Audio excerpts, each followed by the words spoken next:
Ok, aujourd'hui je suis de retour chez Jouy-Moto à Créteil pour la grande sœur de la MT-07. Et là on parle pas de A2, on parle de rien de tout ça, il n'y a pas de restriction. C'est la MT-09 dans sa version SP. Donc la version plus de la MT-09, elle est proposée, je vais commencer par là, à 11 000 €.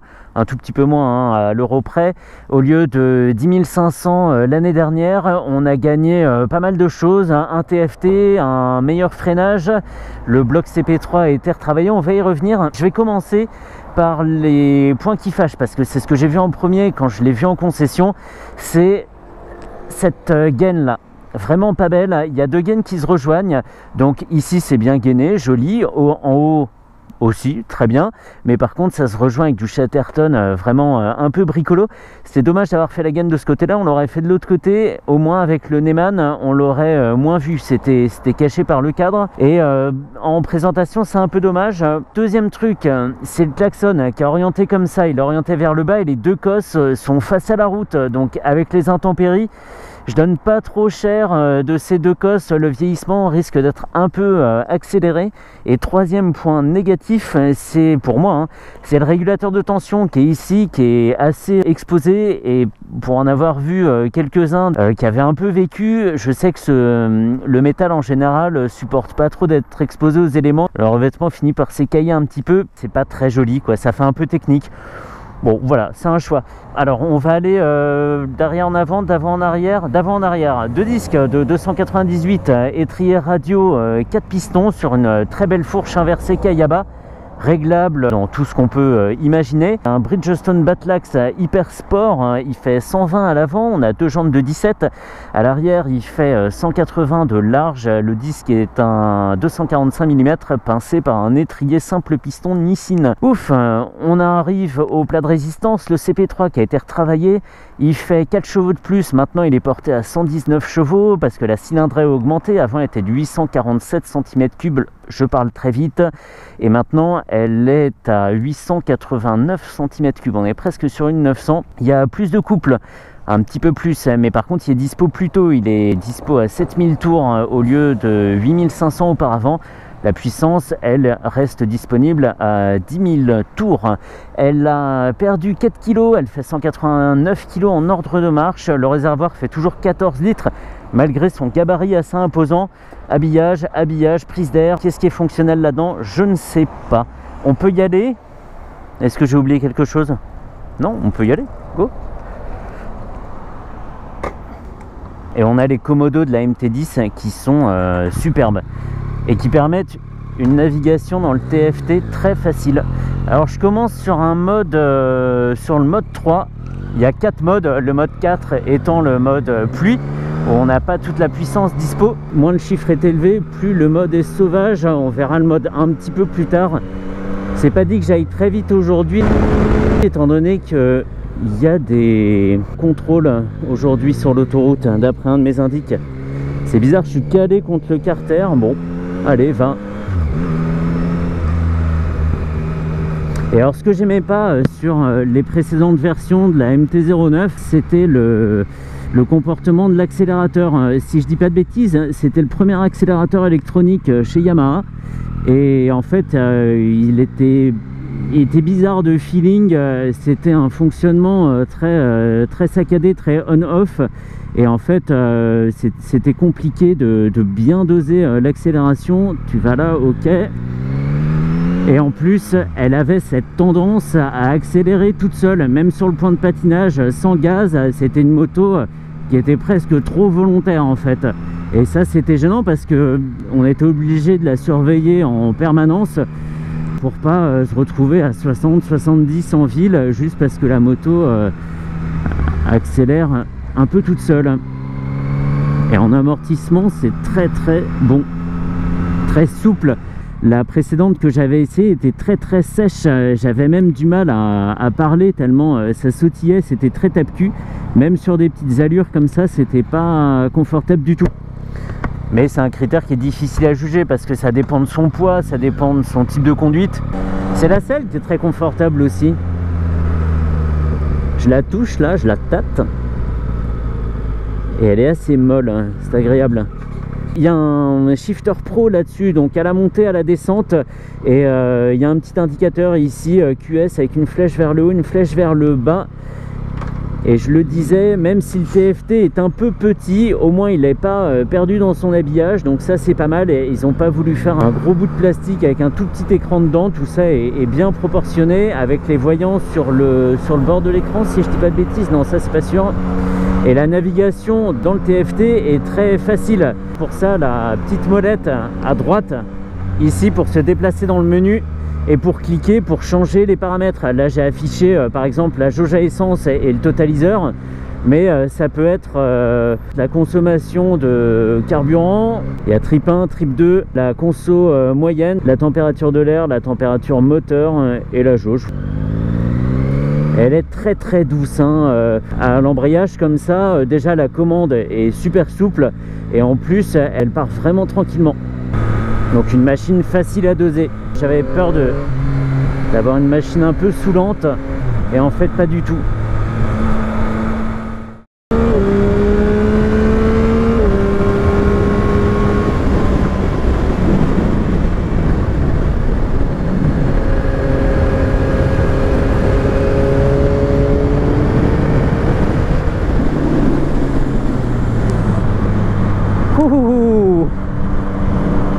J'aurais dû me mettre beaucoup plus vers l'avant pour contrer l'accélération. Je me suis fait un petit peu surprendre et la position n'était pas super agréable pour justement encaisser cette arrivée du couple. Mais ça pousse et on va très très vite sans s'en rendre compte. C'est dingue. Je vais changer de mode un petit peu plus loin. Le poids est vraiment imperceptible. Alors déjà 189 kg, c'est pas énorme, mais là vraiment on a l'impression d'être sur un petit vélo quoi. Mais comme si on avait des très très grosses jambes pour pédaler très très vite.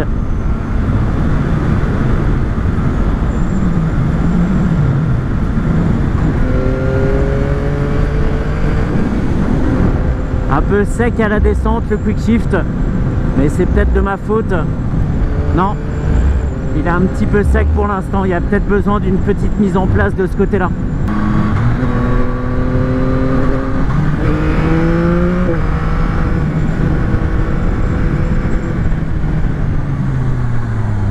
Oh que ça freine, oh que ça freine.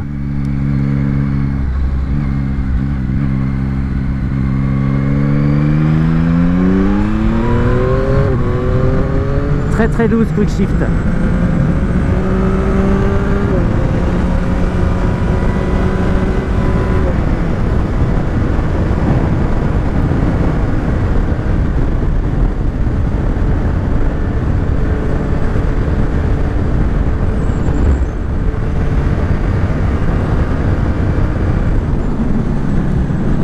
C'est n'importe quoi. C'est n'importe quoi. La moto est jamais en limite, on est en 6e, on tourne comme ça, il n'y a aucun signe de stress du moteur, il n'y a pas une montée en régime excessive avant d'être propulsé à des vitesses vraiment vraiment pas légales. C'est dingue, dans un bruit plutôt discret en plus, donc c'est pas mal. Il faudra vraiment surveiller le compteur parce que là j'ai déjà perdu 4 fois mon permis là en espace de 5 minutes. C'est fouf. Sans être fatigant en plus, on perçoit l'accélération, mais il n'y a rien de vraiment sauvage. On se fait pas peur. Elle met très très en confiance, mais oulala, le rythme. Et il n'y a rien qui vient parasiter la suspension. En plus, elle travaille hyper bien, même à rythme soutenu. Sur les grosses dépressions de la route, ça suit le relief. Elle est dingue sans être sèche, sans être trop vive à la détente. Elle est vraiment dingue cette suspension, vraiment elle suit le relief de façon archi précise et le confort on est décuplé, c'est dingue. Amortissement génial, génial, on n'est plus du tout sur cette moto très tape-cul, trop sèche, vraiment pas agréable. Là on est sur on va dire la version normale mais améliorée pour les situations un petit peu sportives.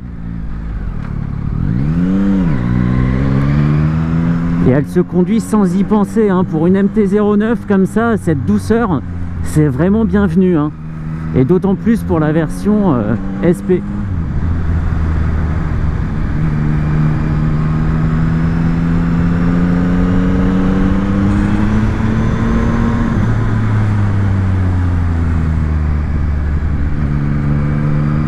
Dingo.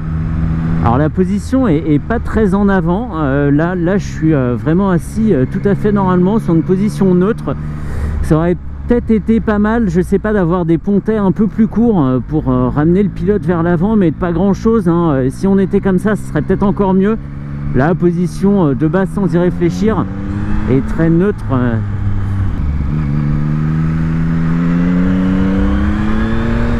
Qu'est-ce que je m'amuse!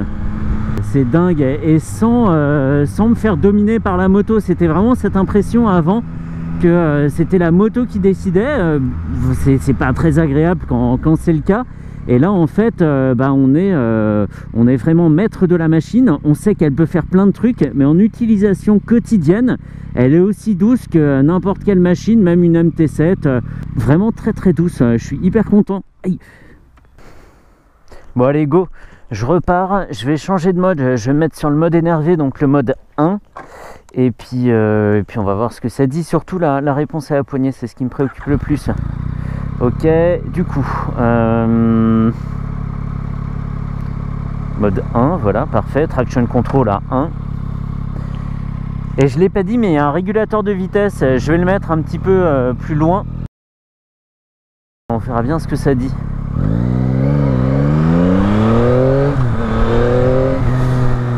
Ouf. Ok.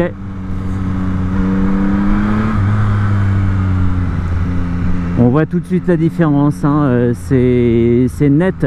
C'est même pas une différence entre le mode pluie et le mode normal, c'est entre le mode normal et le mode énervé. Il y a encore une différence. L'ouverture de gaz est la même au début, c'est pas plus brusque, c'est pas plus dur à doser. Par contre, ce qui arrive après, c'est ouf, très différent. Ouais, elle se déchaîne à 5000 tours, c'est vraiment un autre monde là.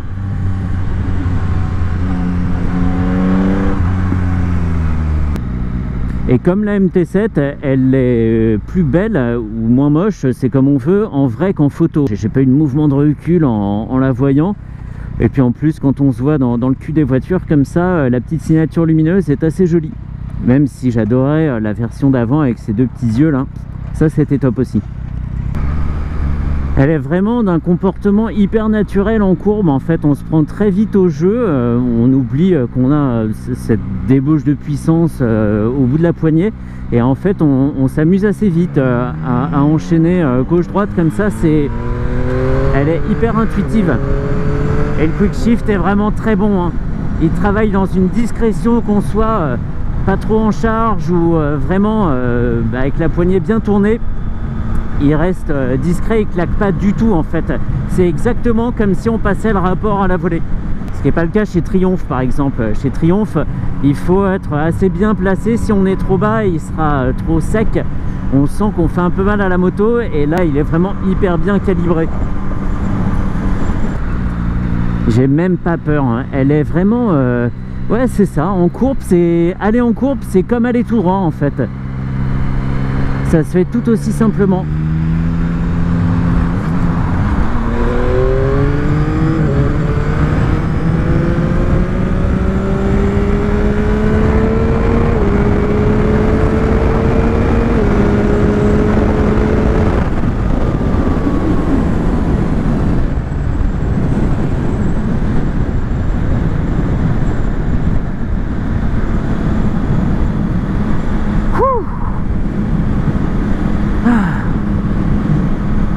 Cette sensation que ton cœur s'est arrêté, quoi, c'est dingo. Dingo, dingo. Et il faut aller la chercher assez loin. Certes, elle est explosive en bas, mais sur les premiers rapports, et à partir de la quatrième, il faut aller au-delà de 5000 tours. Et là, il y a une allonge qui arrive, une grosse main qui te pousse dans le dos, quoi. C'est dingo, ça te file le frisson. Ah, je suis à la limite des palpitations là. J'adore. J'avais dit de la MT10 que c'était un monstre gentil parce que malgré une puissance de 160 chevaux, on peut la manier en douceur, hein, vraiment tranquillement. Et ben la MT-09 SP est devenue cette machine aussi. C'est un monstre gentil, d'un gabarit un petit peu plus petit, mais c'est ça en fait. Pour aller au boulot avec sans souci. Et par contre le week-end on peut tordre des roadsters à la pelle quoi avec ça. C'est vraiment top.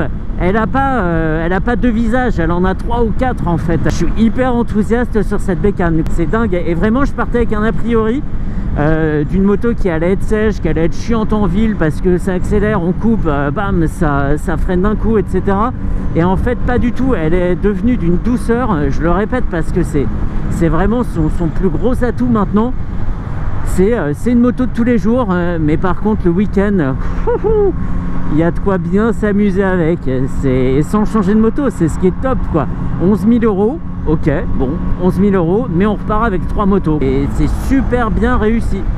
À part ces quelques petits choix techniques et défauts de finition, j'ai hélas rien à dire sur cette moto. Et j'en suis très content. Dingo, dingo.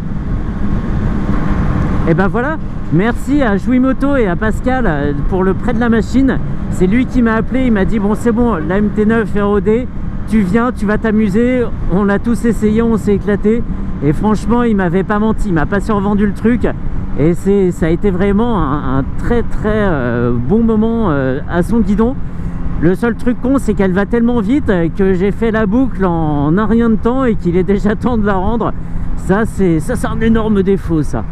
Mais je me suis trop amusé. Et là je suis sur un petit filet de gaz, je discute, on est tranquille, la machine se conduit presque toute seule. C'est du tout bon, c'est du tout bon à tout point de vue. Voilà, fin. Et ben c'est tout, à la semaine prochaine.